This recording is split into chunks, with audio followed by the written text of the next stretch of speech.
বৃষ্টির দিনে চিকেন কষা দিয়ে খিচুড়ি খেতে কার না ভালো লাগে। তো আজকে সেরকম আমার খুব খিচুড়ি খেতে ইচ্ছা করলো, তো বানিয়ে নিলাম। এই তো চিকেন দিয়ে খিচুড়ি। তো কিভাবে বানাচ্ছি পুরো রেসিপির সাথেই থাকুন, আশা করছি রেসিপিটা ভালো লাগবে। নমস্কার বন্ধুরা, কেমন আছেন সবাই? আশা করি সবাই ভালো আছেন। তো প্রতিদিনের মতো একটা নতুন ভিডিও নিয়ে হাজির হয়েছি। তো এই তো ডালটা আমি আগে ভেজে নেব। তো আমি মুগ ডালও দেবো খিচুড়িতে। তো মুগ ডালটা আমি প্রথমে ভালো করে ভেজে নিলাম। এবার ওই কড়াইতে আমি পরিমাণ মতো তেল দিয়ে নিলাম, আর পেঁয়াজগুলো দিয়ে আমি একটু ভেজে নেব। তো পেঁয়াজ দিয়ে একটু বেশিক্ষণই এভাবে লাল লাল করে ভেজে নিতে হবে। তো পেঁয়াজটা আমি লাল করে ভেজে নেব যতক্ষণ না লাল হয়ে আসে। তো এরকম আমার ভাজা হয়ে গেছে। এবারে দিয়ে দেব পেঁয়াজ আর রসুন বাটা, যেটা আমি পাটায় বাটনা করে রেখেছিলাম। তো সেটাই দিয়ে আমি ভালো করে আরও কিছুক্ষণ ভেজে নিচ্ছি এই রসুন আর পেঁয়াজটা। তো রসুন আর পেঁয়াজ ভাজা হয়ে গেলে আমি এতে দিয়ে দেব কয়েকটা চেরা কাঁচামরিচ। তো কাঁচামরিচটাকেও আমি একটু ভালো করে ভেজে নিচ্ছি, তা না হলে এর ঝালটা একটু বেশি হবে। এবারে দিয়ে দেব আদা জিরা বাটা, মরিচ বাটা আর ধনিয়ার গুঁড়া। তো মরিচটা আমি গুঁড়া মরিচই নিয়েছি। তো এবারে একটু ভালো করে নেড়ে চেড়ে এই মশলাটা কষিয়ে নিচ্ছি। তো আমি মশলার পরিমাণটা একটু কমই নিয়েছি, কারণ মাংসটা আমার অনেকটাই কম, সেজন্য আমি অল্প একটু মশলা নিয়েছি। এবারে আমি চিকেনগুলো দিয়ে দিলাম। তো দিয়ে আমি ভালো করে কষিয়ে নেব। তো এবারে দিয়ে দিব পরিমাণ মতো লবণ আর হলুদ। তো পরিমাণ মতো লবণ আর হলুদ দিয়ে আমি কিছুক্ষণ কষিয়ে নেব। তো মাংসের মধ্যে যে জলটা আছে সেই জলটা বের হয়ে আসা পর্যন্ত আমি ভালো করে কিছুক্ষণ কষিয়ে নেব। তো এতে আমি কিছুটা সরিষার তেলও দিয়ে দিলাম। আর এভাবে আমি কিছুক্ষণ এভাবে ভেজে নিচ্ছি। তো ভেজে নেওয়া হয়ে গেলে আমি সামান্য জল দিয়ে দেব। যে মশলা করে রেখেছিলাম সেই মশলা বাটিটা ধুয়ে আমি এবারে সামান্য জল দিয়ে দিচ্ছি।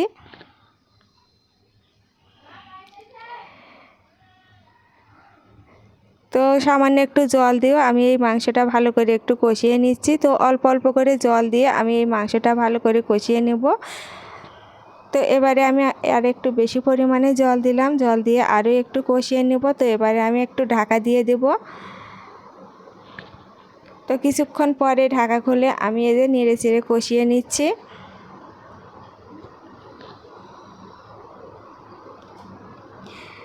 তো কষানো হয়ে গেছে। এবারে আমি মাংসটাকে তুলে নেব।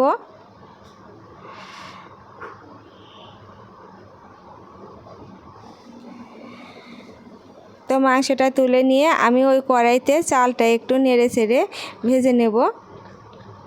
তো আমি এখানে সেদ্ধ চাল নিয়েছি। তো চালটাকে আমি ভালো করে ধুয়ে নিয়েছি। এবারে চাল দিয়ে দিলাম, দিয়ে একটু নেড়ে চেড়ে আমি চালটাকে ভেজে নেব এই কড়াইতে।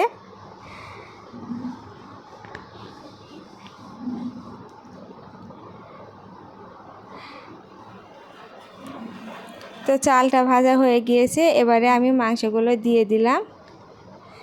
তো এটা দেশি মুরগির মাংস, সেজন্য আমি একটু জল দিয়ে ভালো করে কষিয়ে নিয়েছি। এবারে আমি আগে এই মাংসটা দিয়ে দিলাম, আর এবারে পরিমাণ মতো জল দিয়ে দিব এই চালটা সেদ্ধ হওয়া পর্যন্ত। তো পরিমাণ মতো জল দিয়ে আমি ঢাকনা দিয়ে দিব। তো এতে আমি পরিমাণ মতো লবণ আর হলুদ দিয়েছি, তো সেটা স্কিপ হয়ে গিয়েছিল, তো বলে দিলাম। এবারে ঢাকা দিয়ে আমি কিছুক্ষণ সেদ্ধ করে নেব। তো এই তো এবারে ঢাকা খুলে আমি দেখে নেব চালটা কেমন সেদ্ধ হয়েছে।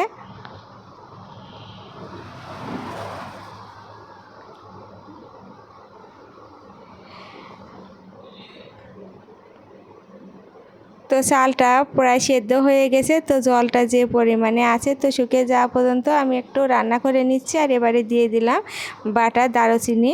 তো ছোট এলাচ, লং আর দারুচিনি সেটাই আমি বেটে রেখেছিলাম, তো দিয়ে দিলাম। তো আমার খিচুড়ি রান্নাটা হয়ে গেছে। তো বন্ধুরা, আমার আজকের এই খিচুড়ির রেসিপিটা আপনাদের কেমন লাগছে কমেন্টে জানাবেন। আর এরকম নিত্য নতুন রেসিপি পেতে অবশ্যই আমার চ্যানেলের সাথেই থাকবেন। তো এবারে আমি খিচুড়িটা গামলাতে ঢেলে নিচ্ছি। আর খিচুড়িটা দেখে বোঝা যাচ্ছে কতটা লোভনীয় হয়েছে। আর বৃষ্টির দিনে এরকম খিচুড়ি খেতে খুবই ভালো লাগে। তো এইভাবে বাড়িতে তৈরি করে নেবেন। আর খিচুড়িটা কেমন হয়েছে আবারও বলছি কমেন্টে জানাবেন। তো আমি এই তো খিচুড়ি একটু নিয়ে খেতে বসেছি। তো কেমন হয়েছে তো আপনাদের জানাবো। তো খিচুড়িটা খেতে খুব ভালো হয়েছিল। তো এই ছিল আমার আজকের এই রেসিপি, চিকেন কষা দিয়ে ঝাল ঝাল খিচুড়ি। তো কেমন লাগছে কমেন্টে জানাবেন। তো পরবর্তী ভিডিও দেখার অনুরোধ জানিয়ে এখানেই শেষ করছি। সবাই ভালো থাকবেন, সুস্থ থাকবেন, নমস্কার।